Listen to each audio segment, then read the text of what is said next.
So obviously this video will contain spoilers if you're not already caught up to the manga. But yeah, I've always thought of making a video ranking the best actors in the series. Some Oshi No Ko power scaling, you could say. But I figured it might be controversial without more facts to back up my claims. Thankfully, the recent chapter 128 has now given us a more clearer understanding of where some of the characters are ranked as actors, so I thought now might be a good time to actually do a video like this. Of course, like the title says, only alive characters will be included, so sadly characters like Ai, Yura, or even Airi won't be on this list. And I also like to make it clear that this is just my opinion, so if you disagree with something, just let me know in the comments. Anyways, enough waiting. Starting at number 10, we have Ruby Hoshino.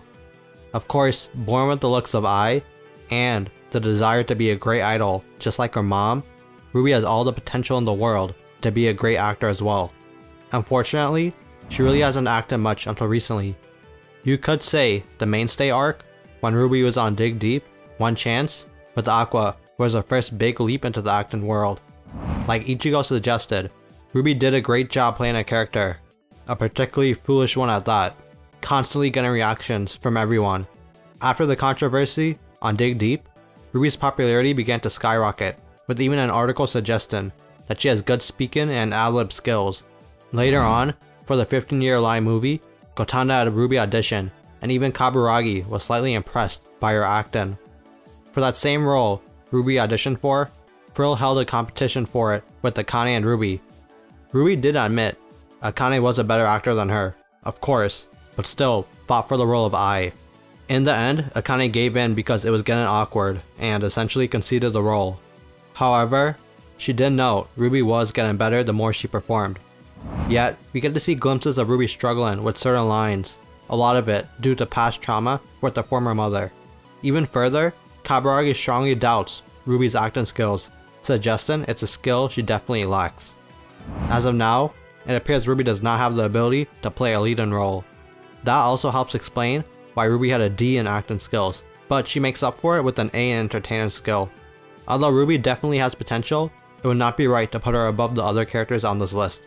Like the person I have here at 9, Tomo Ayabe, who's playing the stalker who killed Ai in the 15-year line movie. It might seem weird to include him, but bro has a B rating on his acting skills, and his other skills aren't bad. You can also assume he's a veteran actor as well, but unlike Tomato-Jan, his stats aren't all horribly bad. It takes more than just being good at acting to be a good actor after all. Yet, considering we know solid feats for him, I will have to put Melt over Tomo at 8. If you all remember early on, Melt was pretty shit at acting. Kinda was disgusted by it, along with Miyako and Ruby being unable to watch. He was so bad that the author of Sweet Today, Yoriko, despised him for a bit. Even his co-star, Sakuya, said Melt was the worst actor during rehearsals for Tokyo Blade. Yet, all that was enough motivation for Melt to get better. We saw Melt pop off for a scene during his performance in the play, gaining the respect of the crowd, including Yoriko and Sakuya too. We can also see that his acting skills rank is now at B, which is surprisingly high, so I do think this is a good spot to put him. Next at 7, I have Aqua. I know you all might think this is too low, but this is mainly because I don't see him being a better actor than the ones above.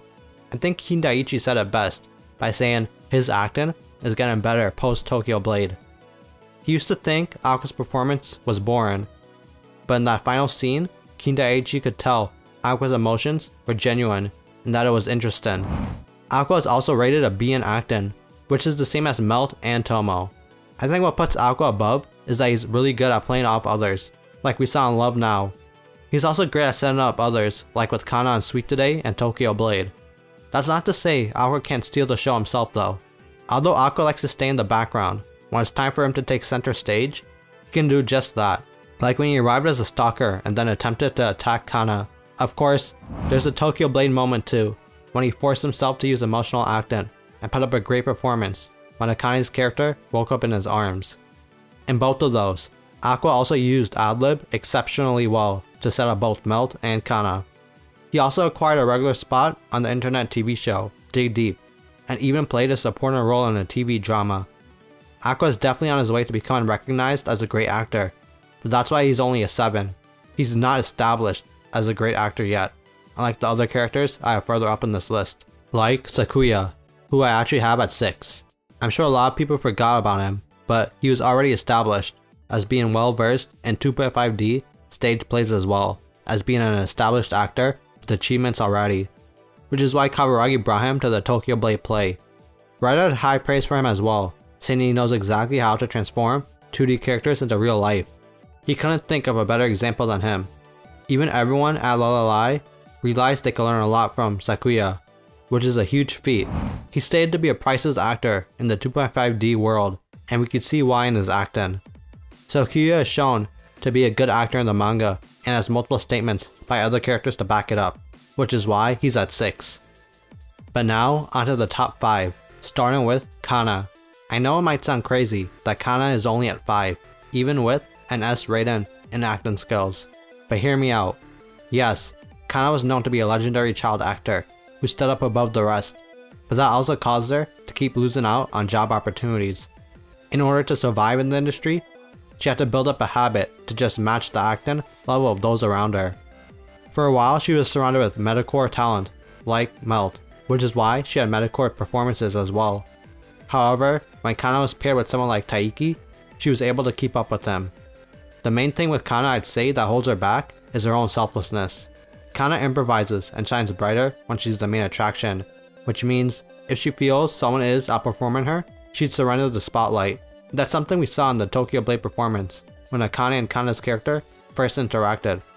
Kana toned down her acting to give Akane the spotlight, until Aqua essentially shined the spotlight on her. As soon as that happened, Kana stole the show, with Kaburagi stating her acting is as dazzling as the sun, and that she is truly a star. Even Akane was fangirling over her. With all that said, at the end of the arc, Kana still admitted Akane's performance was out of this world. Her presence was unbelievable, and because of that, Aqua was able to fully step into his performance. It's a talent to do something smoothly like that, which Kana doesn't have yet. And Kana even says she'll prove herself as the best by the end, meaning she admitted defeat in their last big competition. Kana will have another opportunity to actually prove she's better than Akane, but as of now, I have to leave her at 5. That means Frill is at 4. I don't think I need to explain much about Frill here, who's already highly regarded even at the start of the series. I think her rep does carry her a lot. Like for the 15-year line movie, Kaburagi wanted her for the main role, mainly for name recognition. Her name alone would get tons of attention on the movie. I could argue that they saw her as relative to Yura Kadayose herself, considering she was another option on the table. If Frill is the second best option after Yura, who is stated to be the country's greatest actress, and someone who the investors wanted, then she must definitely be a solid actor. I think Akane said it best when judging Frill. That being, good at acting doesn't exactly mean you're a good actor. Yet there's something showy about Frill that just makes people want to watch her, which is actually stated to be a huge weapon for an actor. An S-rank weapon you could say, which is the same as a rank in entertainer skill, which makes up for the A in her acting skill. To be honest, you could probably make a good argument that Kana and Frill can be switched, but like I said, we just haven't seen Kana pop off yet without requiring other people around her. But yeah, onto the top 3, starting with Akane. I don't really think I need to explain much here. She of course has an S rank in acting skills and an A in entertainer skill. With the star gun of her own, Akane showed off a variety of performances in many works with her acting skills, leading to her winning the New Actor Award and even catching the attention of Hikaru, who only seems to be attached with high quality actors as we have seen, like with Ai, Airi, and Yura.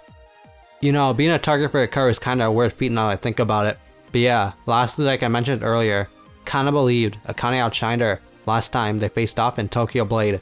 So even if they're neck and neck, Kana's own character statement puts Akane above, and Kana hasn't shown anything to dispute that yet. Then, Frill also stated that she is not as good as Akane when it comes to acting.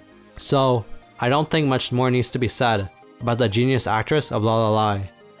Now, y'all must be wondering who number 2 is. Well, according to the stats we got, I have to put Noria Mita there. Bro has a 5-star rating with S in acting and entertaining. That's something Akane Kana, and Frill don't have. Besides not actually having anything to back that up, Noria is definitely an established actor, and I have nothing to dispute what the manga says. He does look a bit sus though. He's someone with this high level of acting appearing this late in the story, who looks like a random, and even Taiki is watching him closely. Could he actually be Hikaru in disguise? Now that'd be insane, and leads perfectly into my honorable mention. It's someone who's great at acting, especially off stage. Hikaru Kamiki, a graduate of LLI who was stated to be one of their best performers back in the day by Kindaichi, the director of LLI. Hikaru is someone who has those rare eyes, deceptive eyes, that have the power to make lies look like truths. He too is yet another wielder of the Sharingan, and is the father of Aqua, Ruby, and even Taiki Himekawa. Perhaps he too was a man who's lacked something. You see, Kindaichi mentioned that those who lack something are great. They absorb techniques to look for the missing part. According to him, both Aqua and Taiki share that trait, so perhaps Hikaru does too. I actually think what Kindaichi says here fits Hikaru even more, about people who are not decent human beings and pretending to be good citizens. They're watching their surroundings because they are different from everyone. They're just trying to adapt, just like Aqua and Taiki's acting. We know Hikaru doesn't seem like a good person, but he has acted like one, and he's been very careful not to reveal too much information about himself since he left LLI. But I digress. His acting style was also very similar to Ai's. It's possible Ai might have learned acting directly from Hikaru as well. And of course, we've seen his acting in full display when he led Yura to his death. He has strung Yura along with this act of being a good friend of hers. Then he killed her.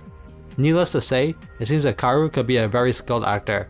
But the problem is, we don't even know if he actually acts currently, nor have we actually seen any of his professional acting, besides a glimpse of him as a teenager.